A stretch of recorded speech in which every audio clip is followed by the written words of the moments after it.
වාසනාවන්ත සත්පුරුෂ පින්වතුන් දන්නේ නැහැ මායා දෙලක පෙටලිලා මිරිඟුවක් පසුපස හඹා යන්නේ මෝහෙන් මුලාවට පත් වෙලා නැති දෙයක් නැති තැනක ඇති දෙයක් හැටියට සංකල්පීමය වශයෙන් සිතාගෙන මෙය කෙසේ හෝ ලබා ගන්නවා කියන අදහස ඇති කරගෙන මේ අත දුවන මේ වාසනාවන්ත පින්වතුන් දන්නේ නැහැ මහා ඝන වනාන්තරයක අතරමං වෙලා කියලා. මේ මහා ඝන වනාන්තරයේ අතරමං වෙච්ච පින්වතුන් එළියට එන්නට පාර හොයාගෙන මේ පැත්තට දුවනවා. එක පැත්තකට දුවලා බලනවා ඒ පැත්තේ හොයන පාර නැහැ. ආයි තව පැත්තකට දුවනවා. ඒ පැත්තට ගියාම අනිත් පැත්තේ පාර තියෙනවා වගේ පේනවා. ඒ පැත්තට දුවනවා. ඔය විදියට හතර වටේ දුවමින් පාර හොයා යන අතරේදී පාරක් හම්බ වෙන්නේ නැතුව මේ වනාන්තරයේ තුලම මිය යනවා. පින්නතුනේ බුදුරජාණන් වහන්සේ දේශනා කරන්නේ මේ මෝහ අන්ධකාරය නිසා මුලාවට පත් වෙලා නැති දෙයක් නැති තැනක ඇත කියන තැනටපත් වුණාම අන්නේ එතන තමයි මිරිඟුව හැටියට පෙන්වන්නේ. මේ වාසනාවන්ත පින්වතුන් මිරිඟුව හැටියට දකින්න නම් අනිවාර්යයෙන්ම මායා දෙලෙන් මිදෙන්න ඕනේ. මේ මායා දෙල කියලා පෙන්වන්නේ පින්නතුනේ සක්කාය දිට්ඨිය. සක්කාය කියනකොට සක්ක 6 කියන්නේ ආයතන 6ක්. මේ ආයතන 6 හරහා තමයි විඥානය හටගන්නේ. එහෙනම් අද අපි මේ දේශනා කරන්නේ විඥාන නිරෝධය ඇති කරගන්න විඥානය හටගන්න හැටි දකින්න සිද්ධ වෙනවා.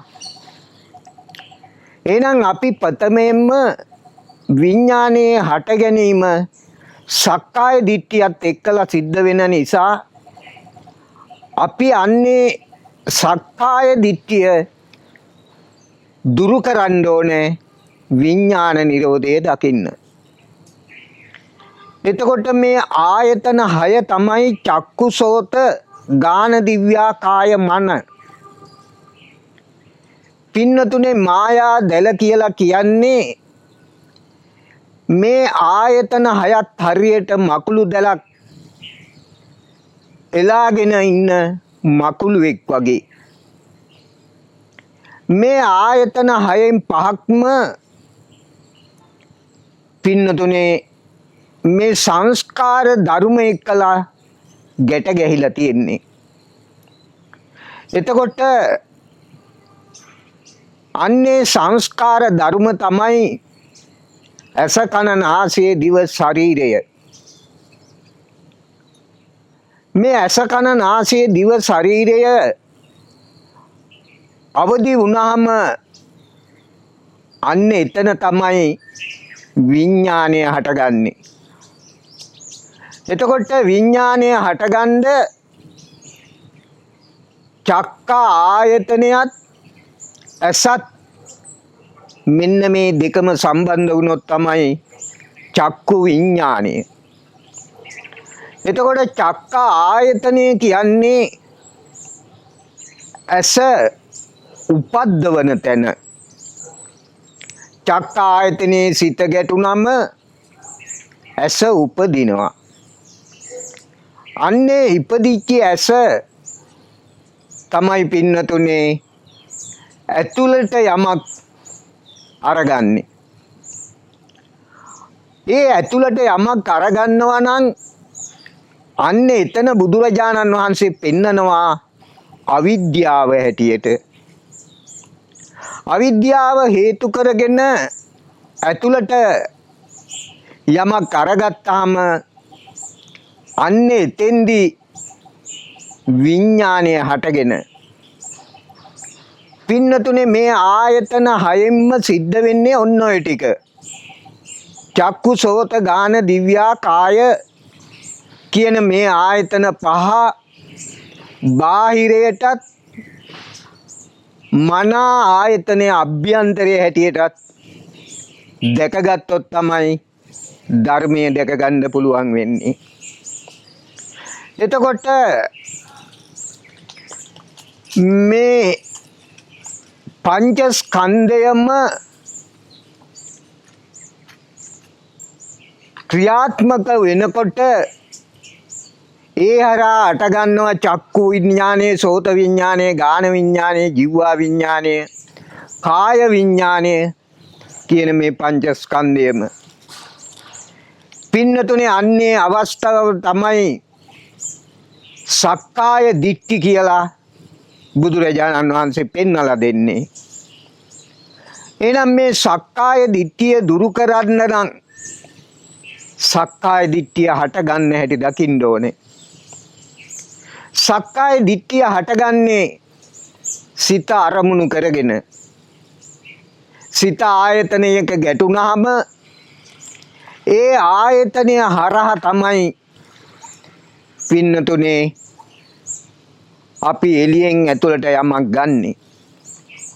එතකොට එළියෙන් ඇතුළට යමක් ගත්තා කියන්නෙම මන ආයතනයේ අවදි වෙලා හරියට අර මකුළු දැලේ පැටලිච්ච සතා මකුළුව දැහ ගන්නවා වගේ ආයතනය හරහා ඇතුළට ගත්ත දේ මන ආයතනයේ බැස ගන්නවා. අන්නේ මන ආයතනයේ බැසගත්තා නම් ඒක අතීත කර්මයක් බවට පත් වෙනවා. එතකොට අතීත කර්මයක් හැටියට පත් වෙනකොට නව කර්ම නැවත නැවත හදනවා. මෙන්න මේ අතීත කර්මයක් මේ නව කර්මයක් දෙක අවබෝධ කරගත්තොත් තමයි සක්කාය දිට්ඨිය දුරු කළා විඥාන නිරෝධය දකින්න වෙන්නේ. පින්නතුනේ බුදුරජාණන් වහන්සේ දේශනා කළේ ධර්ම මාර්ගයට පත් වෙන්න. සම්මා සම්බුදුරජාණන් වහන්සේ 84000ක් ධර්මස්කන්ධයක් අවබෝධ කරා. සාරා අසංකේය ලක්ෂ කල්පවාරයක් පෙරුම්දම් පුරාගෙන ඇවිල්ලයි මේ අවබෝධය ඇති කළේ. හැබැයි මේ පින්වතුන්ට දේශනා කළේ 84000ක් ධර්මස්කන්ධයක් අවබෝධ කරේ නැතුවට කමන්නේ. සසර දුකින් එතර වෙන්න අවශ්‍ය කරන ධර්මය දේශනා කළා. ධර්ම මාර්ගයට පත් වෙන්න කියන එකයි බුදුරජාණන් වහන්සේගේ දේශනාව.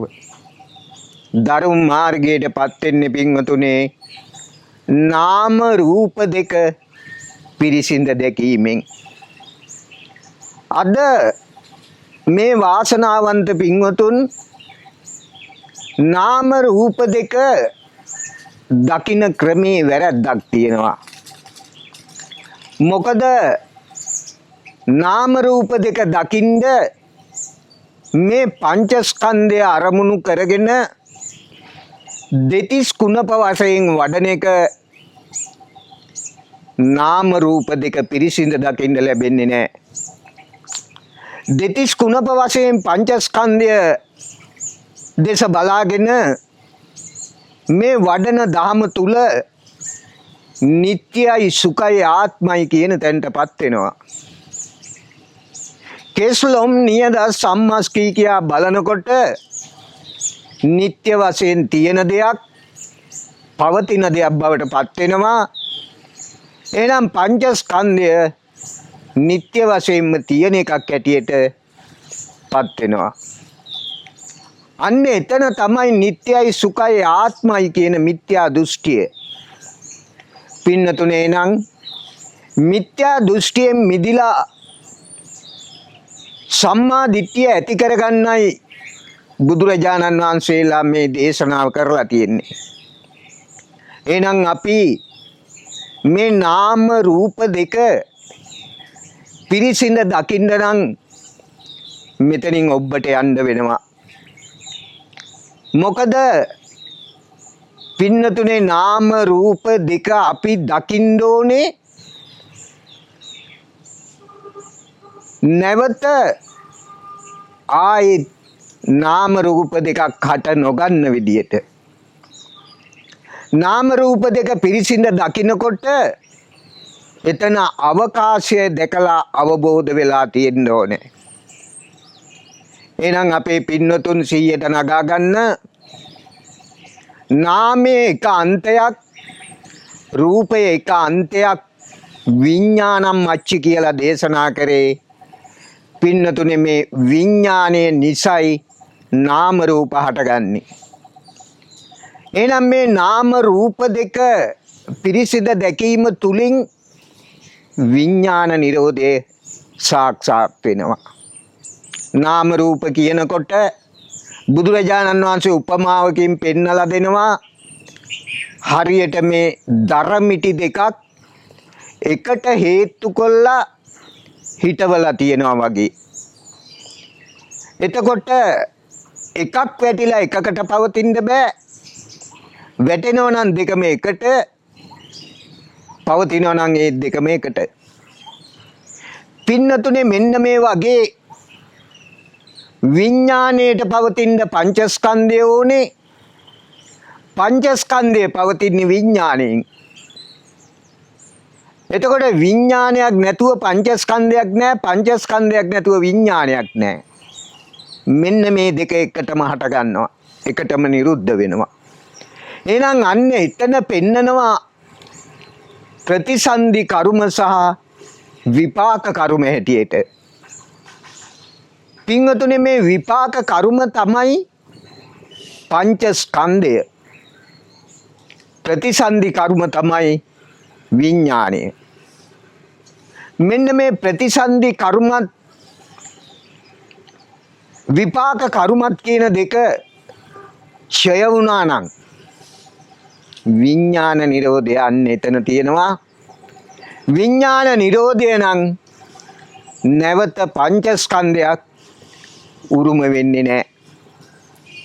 පින්නතුනේ අන්නේ ආදි වශයෙන් දැක්කනම් ඒක තමයි නාම රූප දෙක පිරිසිඳ දැක්කා කියලා බුදුරජාණන් වහන්සේ දේශනා කළේ.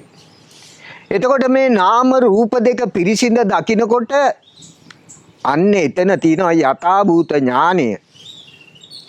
යථාභූත ඥානය කෙනෙකුට වැඩෙන්නේ සම්මා දිට්ඨියත් එක්කලා.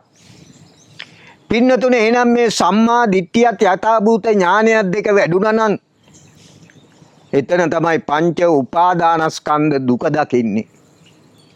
පංච උපාදානස්කන්ධ දුක දකිනවා නම් බුදුරජාණන් වහන්සේ දේශනා කරනවා චතුරාර්ය සත්‍ය ධර්මය අවබෝධය කියලා. මේ චතුරාර්ය සත්‍ය ධර්මය අවබෝධය තමයි බුදුරජාණන් වහන්සේ පෙන්වන්නේ මේ ධම් අවබෝධය හැටියට.